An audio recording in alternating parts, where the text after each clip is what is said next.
Now, every culture has a dominant ideology, and ideology just means ideas, values,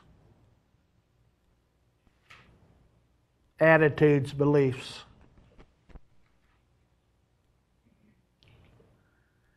Now, our culture has dominant ideas, doesn't it? Ideas that we think are important. One of our dominant ideas is individualism. It's up to the individual to make something of themselves and of their life, and everybody can if they work hard. So we have a dominant idea of what's called the work ethic. In fact, we'll see in a little bit the Protestant work ethic. Now Mills, C. Wright Mills says this is the true power in a society, is the ability to control and disseminate the dominant ideology, because that gives you the power to shape other people's behavior in the way you want to.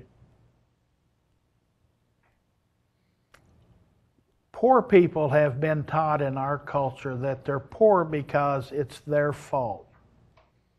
There's something wrong with them. And 70% of Americans believe that. And this class will question that some, because sociology is skepticism.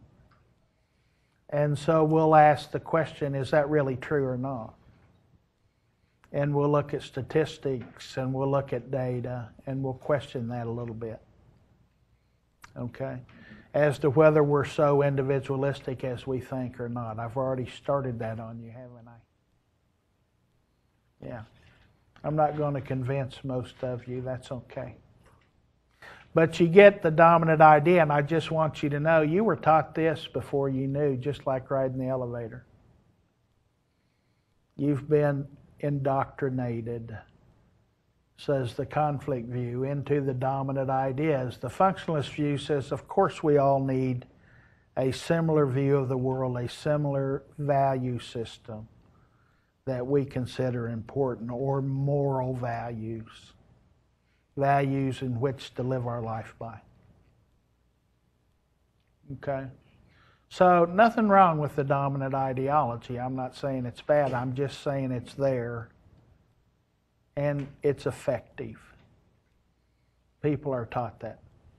So you talk to people who are very poor, and they won't see that capitalism creates winners and losers. It creates rich and poor.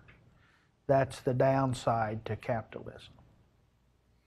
The upside is that it creates an incentive to work hard. Because the harder you work, the more money you get to keep, the better your lifestyle is. And that's why you guys are here in this school, because you've bought the dominant ideology, which is if you get an education, you'll earn more money in your life. And that's true. 70-some% of the time. Especially if you're white and you're male. Not so much if you're not in that category. We'll talk about that too. Okay, dominant ideology. So in summary, people get together and they make rules, say the functionalists, and they create the dominant ideas of the group, and that's voted on by the group. So we got a group of people who are all together, and all of a sudden we have somebody who starts acting very aberrant, very abnormal, and they molest a child under the age of 5, and it had never happened before.